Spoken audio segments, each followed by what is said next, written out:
지난 한 주간 이스라엘과 중동 소식입니다. 4월 17일 중국이 지난달 사우디아라비아와 이란 간 외교관계 정상화를 중지한 것에 이어 이번에는 이스라엘과 팔레스타인 간 중재에 나섰습니다. 친강 중국 외교부장은 엘리 코헨 이스라엘 외무장관과 리야드 알 말리키 팔레스타인 외무장관과 각각 통화하고 양국 간 관계 회복에 적극적인 역할을 할 용의가 있다고 밝혔습니다. 중국은 양국 갈등의 돌파구는 두 국가 해법을 구현하는 것이라고 전했고, 팔레스타인은 중국의 모든 노력을 환영한다고 밝힌 반면 이스라엘은 단기간 문제 해결은 어려울 것이라고 전했습니다. 같은 날 서방의 제재로 가격이 하락한 러시아의 석유 제품을 사우디아라비아와 아랍에미리트 등 중동 산유국들이 사들이고 있다는 분석이 제기됐습니다. 월스트리트저널은 산유국들이 값이 싸진 러시아 석유 제품을 내부에서 소비하거나 정제 수출에 돈을 벌고 있으며 UAE의 러시아산 석유 수입은 전년보다 3배 이상 급증했다고 밝혔습니다. 서방의 제재에도 불구하고 산유국들이 러시아산 석유 수입을 늘렸다는 것은 최근 오펙 플러스의 추가 감산 결정과 함께 중동에서 미국의 영향력이 약화되는 것을 보여준다고 매체는 분석했습니다. 4월 20일 이스라엘이 이란의 북동부 접경국인 투르크메니스탄과 외교 관계를 복원했습니다.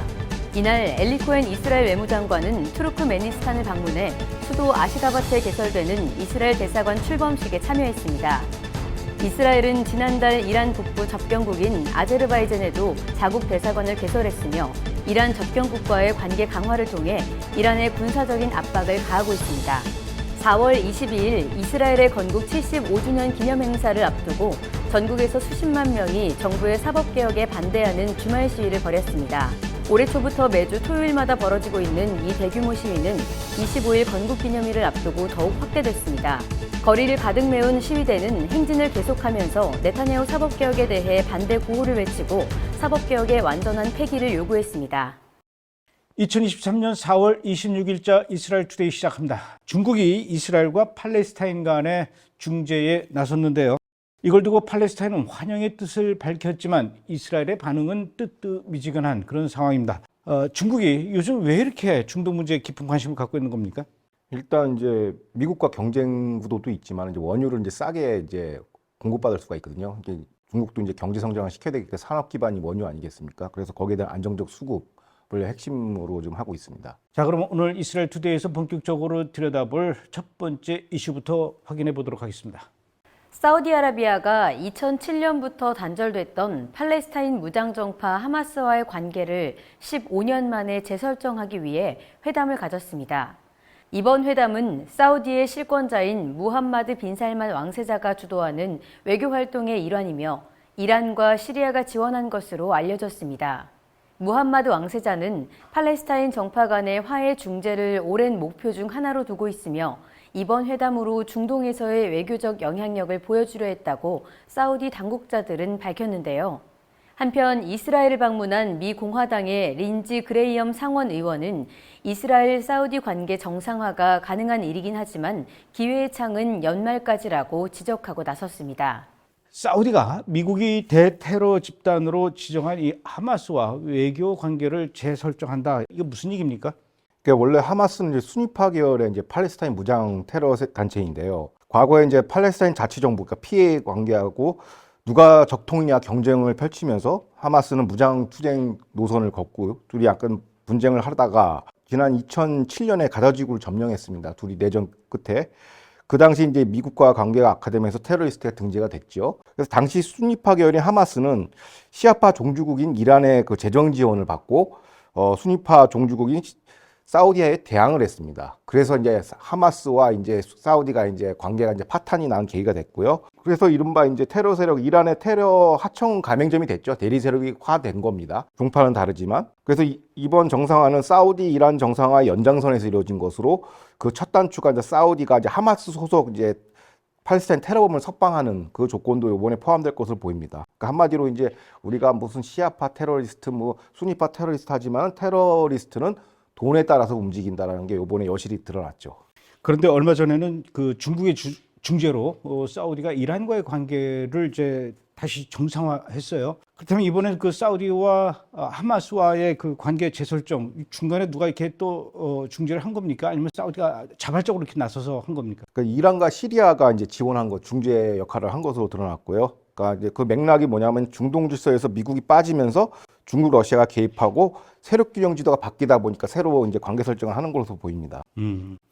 이란과 시리아가 또 이렇게 거꾸로 이 사우디의 그 외교 관계 중재에 나섰군요. 사실 그동안 아브라함 협정으로 이스라엘은 아랍에미레이트 그리고 또 이집트와 요르단 그리고 이 수단, 아프리카의 수단 이렇게 평화 협정을 맺었었는데 아마도 그 다음 순서로는 사우디아라비아가 될 것이 아닌가 이렇게 전망을 했었거든요.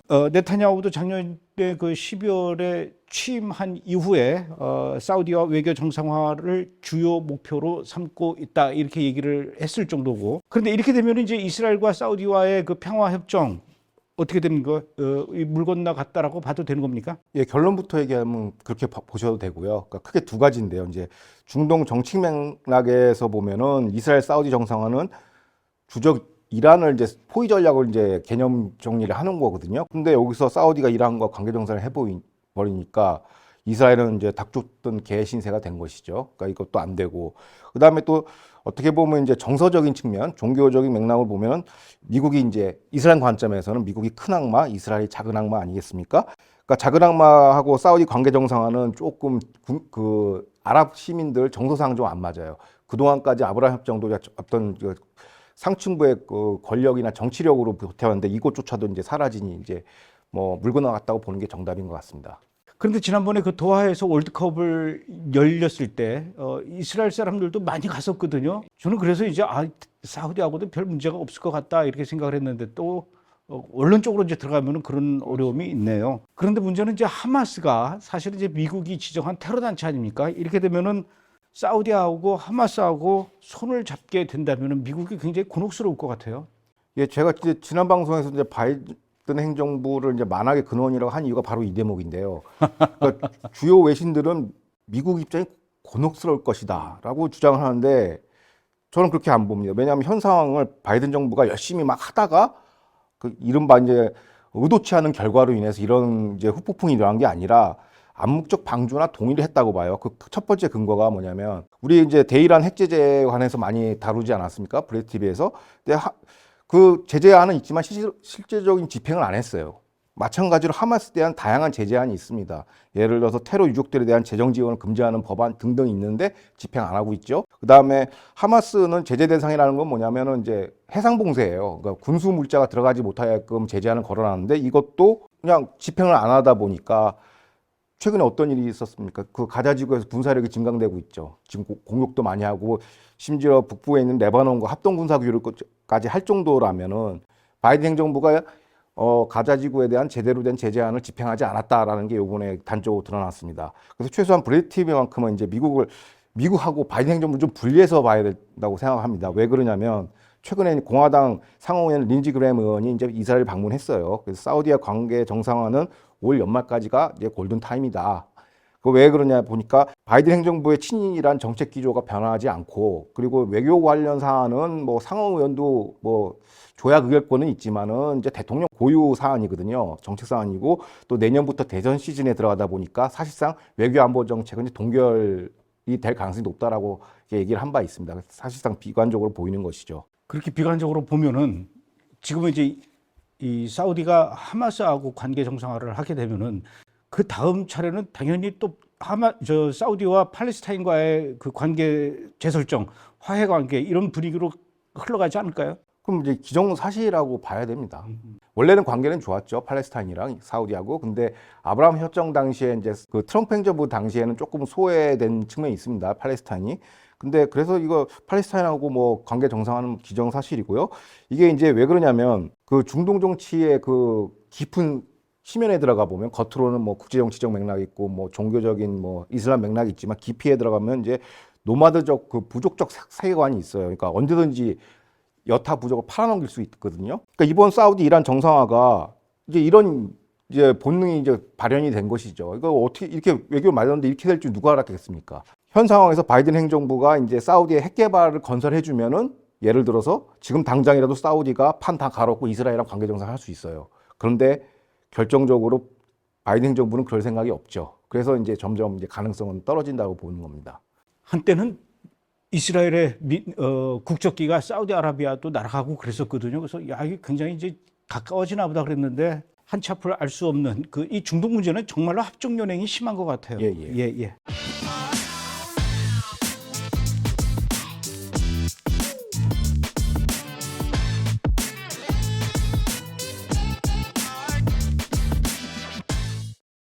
두 번째 또 이슈 알아보도록 하겠습니다.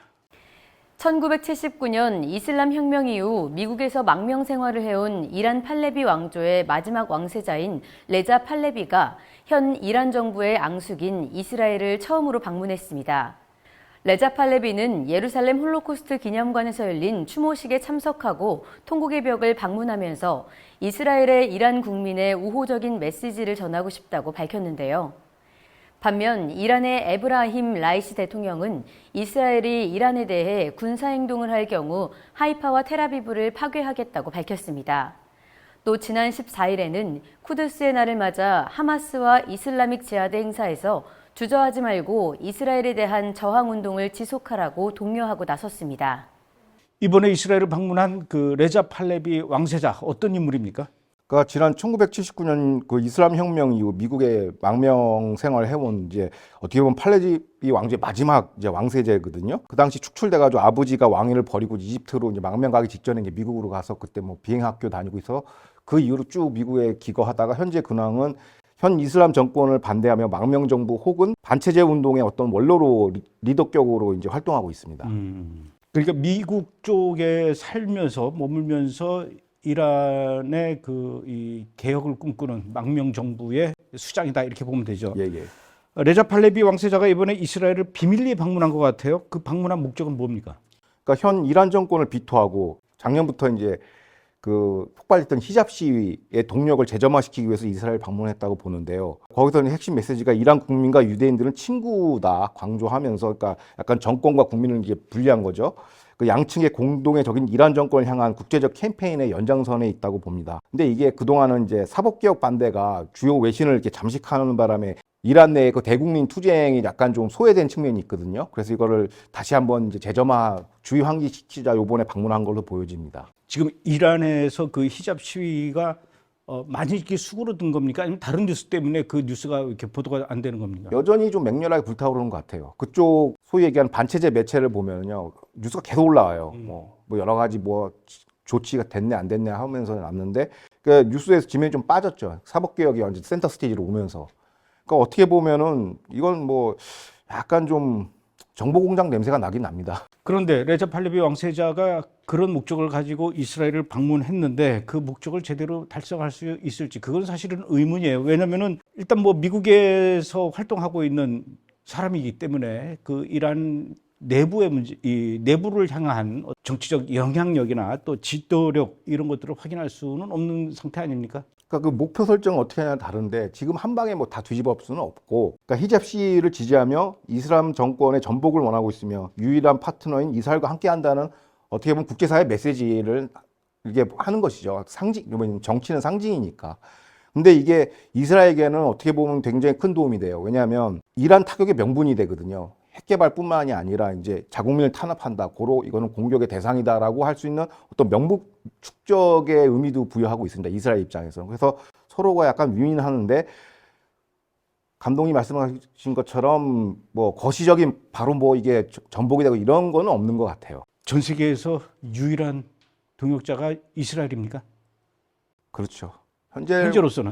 왜냐하면 미국도 자꾸 바이든 얘기 안 할 수가 없는데 그 미국도 이걸 가장 지금 손쉽게 지금 이란을 어떻게 보면 정권을 해체할 수가 있어요. 근데 조금 좀 소원해하고 있죠. 그래서 이제 이스라엘까지 달려온 것 같습니다. 팔레비 왕세자가. 그래서 왕세자가 이스라엘 간 거에 대해서 뭐 이란도 다 알고 있을 것 같은데 이란의 반응도 뭐 심상치 않을 것 같아요. 그 공교롭게 그 비슷한 시점에 이제 그 이스라엘 건국절하고 맞닿아 있지 않습니까? 이스라엘은 건국절 행사가 이제 하루 딱 쉬는 게 아니라 이제 그 홀로코스트 추모부터 해서 이제 현충일 참전용사, 전물용사 추모해서 쫙 이렇게 건국절 한 2, 3일 이렇게 하는 행사로 하는데 그 시기에 맞춰서 왔어요. 상징적 날짜 설정이 중요하거든요. 근데 그 시점에 또 이란도 이제 국군의 날 행사에서 이제 말폭탄을 쏟아냈죠. 그래서 이란 현재 이스라엘 겨냥해서 이제 사법개혁으로 인한 국룡분열 사태를 이제 10분 활용하면서 대리 세력의 테러 총 공격을 지금 독려하고 있고요. 그리고 실제로 IRGC 최정예 쿠드스 포스 특수부대죠가 이제 직접 이스라엘 국내에 잔입해서 테러망 조직을 지금 재건하고 있고 병참 지원을 하고 있습니다. 그리고 연설에서 라이시 대통령은 이스라엘의 작은 군사 행동에도 하이파 항만, 텔아비브 대도시를 파괴할 것이다라고 이게 큰 소리를 치고 있죠. 근데 이제 이런 게 단순히 이제 이란의 자신감의 표현인가 아니면 겁먹은 강아지처럼 맹렬하게 지저대는 거라고 이렇게 우리가 분석을 해보면 저는 후자라고 보아요. 그러니까 약간 겁먹은 측면도 있어요. 왜 그런 거 아니? 이란이 대리석을 통해서 이스라엘을 지금 포위 전략하고 있지 않습니까? 가자, 레바논, 시리아에서도 그것만 있는 거 아니라 이스라엘 역시 이란 포위 전략을 강화하고 있습니다. 그래서 앞서 리포트에서 나왔듯이 그 현재 투르크메니스탄에서 대사관을 개설했어요. 그러면 요거는 이제 지도를 좀 보면은 이해가 편한데요. 이란의 그 북부 지역의 투르크메니스탄, 아제르바이젠, 그 다음에 남부 지역에서는 오만, 아랍에미리트, 바레인, 그 다음에 이라크 북부의 쿠르드족까지 이스라엘이 포섭을 해가지고 완전히 에워싸고 있습니다. 지금 현재. 이란은 이스라엘 대리세력으로 포위하고 있지만은 이스라엘은 네이션 스테이트로, 그러니까 국가를 기반으로 이란을 에워싸고 있어요. 그러니까 어떻게 보면 강도가 이스라엘이 더 센 거죠. 그 견제 강도가. 그래서 이제 요번에 네타냐후 총리는 사법개혁 좌절과 뭐 미국의 냉대, 사우디 외교 정상화, 이란 외교 정상화로 약간 스타일 제대로 구겼는데 요번에 한번 제대로 반전 효과를 누리기에는 지금이 적기라고 봅니다. 여기서 얘기한 반전 효과는 이제 이란 타격이죠. 사실은 이란이 1979년 이슬람 혁명 이전에는 이스라엘하고 굉장히 가까웠던 그런 나라였거든요. 이번에 이스라엘을 방문한 그 레자 팔레비 왕세자의 아버지 같은 경우도 레자 팔레비죠. 샤 레자 팔레비 같은 경우에도 이스라엘 국민들이라면 모두 존경하는 벤구리온 첫 번째 총리와 굉장히 친했던 사이고, 이란 같은 경우는 1948년에 이스라엘이 건국할 때, 독립할 때 아랍 국가에서는 두 번째로, 첫 번째는 터키가 제일 먼저 그걸 승인했고, 중동에서는 이란이 제일 먼저 이스라엘 독립을 승인해줬던 그런 가까운 나라였는데, 아마도 지금 베냐민 네타냐후 총리도 그렇고 이 레자 팔레비 황세자도 그렇고 옛날에 그 시절로 다시 돌아가서 뭔가 좀 해보려고 하는 그런 의도도 많이 있을 것 같아요. 예, 뭐 당시에 이제 호메이니 혁명에 어떻게 보면 외부 지원 세력이 민주당 소속 카터 대통령이었습니다. 지금 바이든과 같은. 그래서 좀 민주당 좀 언급할 필요가 있습니다.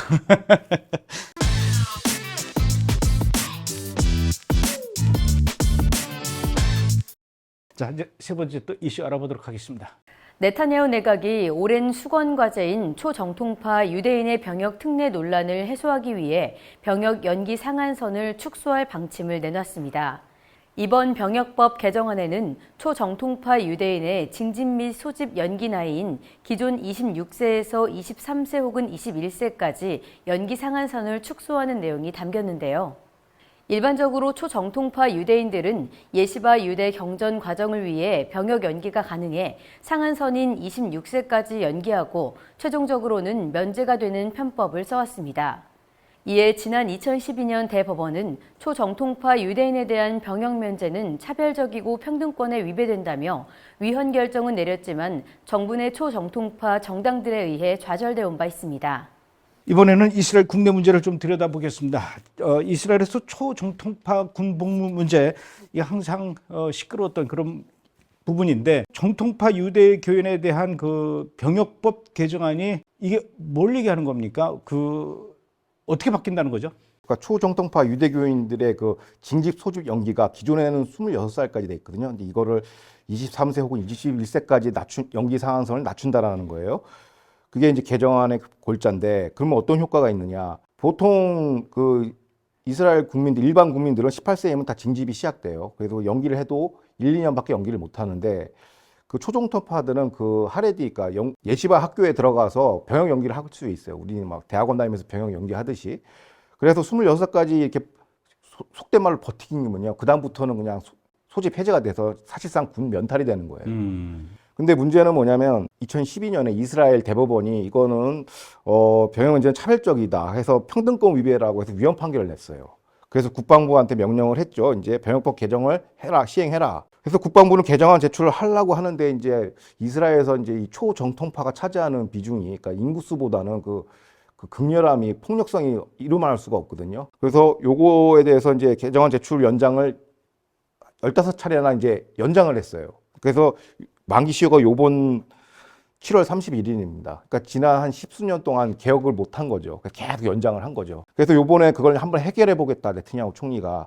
그래서 이제 23세나 21세까지 낮추는데 병역은 그대로 면탈되지만은 그 하레디가 갖고 있는 그 문제점 중에 하나가 정부 보조금을 받아요. 경제활동을 안 해요. 그래서 병역 의무와 경제활동을 놓고 이제 어떤 걸 먼저 처리할 거냐 했을 때 병역 의무보다는 이제 보조금 이거를 좀 먼저 제한을 하자. 그래서 빨리 사회 진출시키기 위해서 그 어떻게 보면 상한선을 이제 축소한 겁니다. 그게 이제 이번 개혁안의 그 골자라 할 수 있죠. 70여 년 전에 1948년에 이스라엘이 독립하고 이제 건국하려고 할 때 유럽에 있던 유대인들이 이스라엘로 많이 건너왔거든요. 그때 당시에 정통 유대인들은 잘 안 오려고 그랬어요. 그래서 나라를 만드는데 정통 유대인들도 많이 포함이 돼야 된다 그러면서 이 정통 유대인들을 좀 오게 했는데 안 오려고 하니까 몇 가지 이제 그 협상을 한 게 정통 유대인들이 우리가 저 이스라엘 건국하는데 합류할 테니까 우리는 기도만 해야 되니까 돈을 벌 수가 없다. 우리를 먹여 살려달라. 그게 이제 뭐냐면은 생활비 지원해달라. 그리고 우리는 군대 갈 수 없다. 기도해야 되니까. 그때 당시만 해도 정통 유대인들의 숫자가 한 7, 8천 명 정도밖에 안 됐기 때문에 그 정도는 우리가 해줄 수 있다라고 했는데 그게 이제 70여 년 세월이 흐르면서 정통 유대인들의 인구가 늘어나면서 이게 이제 문제가 되고 그런 상황인데 아직 이런 그 법적인 것들이 결정이 난 건 아니지 않습니까? 지금 개정안에 대해서 논의만 하자 이런 상황인데 만약에 이 개정안이 통과가 된다 그러면은 정통 유대인들 사이에서도 반발이 굉장히 클 것 같아요. 현재 그 베냐민 네타냐후 정부 안에 정통 유대인당 샤스당 그리고 연합 토라 유대주의당 이 사람들도 가만히 있지 않을 것 같아요. 이거 반발은 예상은 되지만 아직까지 현재까지 기준으로 보면 초정통파는 공개 반대 논평을 하지 않는 것으로 보이고요. 그다음에 이 법안을 누가 추진했냐면요. 그 이른바 외신에서 맹성 998로 분류되는 소밀리치 재무장관, 유대 정착적 운동하는 사람이죠. 소밀리치 재무장관이 이거를 갖다가 이 안을 내놨어요. 그리고 벤그리브조차도 그 극우 성향인 그 의원조차도 이거에 대해서 찬성 기류를 지금 물론 갈등은 있겠으나 과거보다는 좀 어떻게 보면 약간 해칭된 양태를 보이고 있습니다. 특히 이스라엘에서도 예루살렘은 정통 유대인들이 많거든요. 그러니까 이 정통 유대인들이 많이 있지만 또 그렇다고 해서 모든 사람들이 다 정통 유대인들은 아니고 그야말로 이제 세속적으로 살아가는 사람들도 있는데 이 사람들 입장에서 봤을 때는 정통 유대인들에게 정부가 지원해주는 기초생활비라든가 또는 병역 면제 이런 것들에 대해서는 너무 특혜를 주는 게 아니냐 이런 불만도 사실 많이 쌓여 있었거든요. 그러니까 국민 정서상 거부감이 크죠. 그러니까 말씀하신 것처럼 이제 두 가지 특혜를 받는데 하나는 병역이랑 보조금 특혜인데 이제 보조금 특혜가 더 크게 본 거예요. 내각 입장에서는. 왜냐하면 이게 말씀하신 분 인구가 증가하고 애만 자꾸 낳고 일을 안 하니까 이제 재정 고갈이 되고 재정 적자의 원흉이라고 지난 정부부터 계속 얘기가 나왔어요. 그러니까 이 두 가지를 한꺼번에 해결하는 게 정상이지만은 하레들의 반발을 의식해서 이제 이번에는 보조금 특혜만 좀 건들자 해서 이 병역법을 개선함으로써 이제 빨리 사회에 진출시키는 거죠. 그래서 이제 연령 상한선을 이제 23살이나 1살로 낮추는 건데, 그 동시에 이제 대법원에서 이제 판시가 나왔지 않습니까? 이제 그 평등권 위배에 관해서 이것도 이제 소밀리치 장관 병역 의무를 경제적 의무로 대체해서 이제 이거를 피해 나가겠다는 거예요. 그래서 여기서 경제적 의무는 뭐냐면 이제 대체 복무 형태로 이제 일을 안 하는 거 하게 만드니까 이 정도는 타협이 되지 않을 거냐라는 이제 어떤 국민 정서나 사법부에 대해서 법 이론 설계를 한 것 같습니다. 베냐민 네타냐후 총리가 이번에 이제 취임하면서 새로운 정부를 꾸미면서 사실은 여러 가지 지금 몸살을 앓고 있는 부분들이 많이 있거든요. 사법개혁 시도했다가 지금 반대 시위로 한바탕 지금 몸살을 앓았는데 왜 하필 지금 이때 이런 병역법 문제가 나오는 겁니까? 그러니까 사법개혁의 어떤 그 당위성을 이제 논외로 치더라도 이제 어떤 정치적인 프로세스 측면에서는 약간 이제 반대파 설득이나 이런 거에 대한 준비가 안 됐다고 볼 수는 있죠. 근데 하레디에 대한 개혁, 이 초정통파에 대한 개혁은 국민적 컨센서스가 이미 도달했습니다. 그러니까 뭐 좌우 다 동의하고 있어요. 문제는 이제 누가 고양이 목에 방울을 달 것인가 이게 문제거든요. 그래서 과거 라피드 베네치 간츠 정권도 초정통파 눈치 보면서 요리조리 피해 다녔거든요. 그러니까 15년이나 이게 연장된 거란 말이에요. 개정안이. 어떻게 보면은 정치 지형상 초정통파를 제외한 세속적 보수주의자 말씀하신 그러니까 이 중도층들을 목표로 위한 분위기 반전이라고 봐야 돼요. 그래서 이번 법안이 통과되면은 네트냐후 내각은 실추된 위상, 사법개혁 위상을 이제 회복할 수 있는 계산이 깔린 것 같습니다. 마지막으로 한 가지 더 질문하겠습니다. 2024년 미국 대선이 이제 얼마 안 남았는데 민주당의 현 대통령인 조 바이든의 재선에 나가라라는 그 응답자가 한 47% 된대요. 그런가 하면은 공화당에서는 론 디센티스를 앞지르고 트럼프가 양자 대결에서 51%가 나왔어요. 어떻습니까? 내년에 그 조 바이든하고 도널드 트럼프하고 다시 붙을 것 같습니까? 이건 이 예측하면 또 욕먹을 것 같은데. 아니 지금 뭐 또 오늘 아침 뉴스 들어보니까 그런 양자 조 바이든하고 도널드 트럼프하고 재대결 피곤해한다 미국 사람들은 그런 얘기도 있더라고요. 하나하나 이제 해체해서 볼게요. 이제 이번에 최근에 그럼 트럼프가 지지율이 빡 상승했어요. 왜 그랬냐면 뉴욕 지방법원에서 소환을 한 거예요. 사법 리스크 일종의 34개의 그 기소장을 가지고 소환을 스피나를 해서 들어왔는데 법률 전문가들에 의하면 좌우를 떠나서 그걸 보면은 이거는 다 공소시효 지난 거다. 정치 공작을 한 겁니다. 그래서 이제 우리의 그 트럼프 대통령이 또 탄압받고 있습니다. 사법 그 살인의 그 피해자가 되고 있습니다 해가지고 후원금이랑 지지율이 빡 올랐어요. 오케이. 그래서 그러면 공화당 이제 보수 지지자들은 둘로 나뉩니다. 트럼프 대통령도 훌륭했지만은 재선까지는 이제 아니다. 그럼 피로증이 너무 심하다. 그리고 오히려 그런 사람들은 디산티스를 지원해요. 왜냐하면 정책 능력이 훨씬 뛰어나거든요. 트럼프는 이제 소리만 시끄러웠지 실제로 집행한 게 별로 없어요. 그러다 보니까 지지하는 사람들은 민주당이 이걸 공작을 한 거라고 봅니다. 그러니까 트럼프의 지지율을 인위적으로 올려서 이 지지율이 유지가 되면 공화당 프라이머리에서 아마 디산티스가 집니다. 그러면 바이든 입장에서 누가 더 편하냐? 디산티스랑 트럼프가 더 편하다라는 거예요. 그래서 이렇게 역선택을 했죠. 지난번 중간선거에서 그런 역선택을 많이 했어요. 트럼프가 인도스한 후보들이 다 깨졌거든요. 근데 거기에 누가 후원금을 냈냐? 민주당 쪽에서 후원금을 냈어요. 가장 약체를 올리기 위해서. 왜냐하면 트럼프 같은 경우는 이번 지지율이 높지만은 핵심 이른바 스윙 스테이트라고 있어요. 오하이오 이런 펜실베니아 이런 데서는 지지율이 안 나와요. 여기를 이겨야 되거든요. 그래서 이제 공화당의 역선택에 또 당하는 게 아닌가라는 그런 우려를 하고 있습니다. 그래서 저는 대선을 굉장히 암울하게 보고 있습니다. 트럼프의 요번 그 기소 같은 것도 일종의 그러니까 수싸움이라고 보시는 거군요. 그렇죠. 왜냐하면 이거는 그 말이 안 돼요. 머리 싸움. 이스라엘 얘기보다도 미국 대선 얘기할 때 제일 신나하는 것 같아서 그게 정리가 되면 이스라엘도 정리가 되죠. 그래서 물어봤습니다. 예. 오늘은 여기까지 하죠. 예. 고맙습니다. 고맙습니다.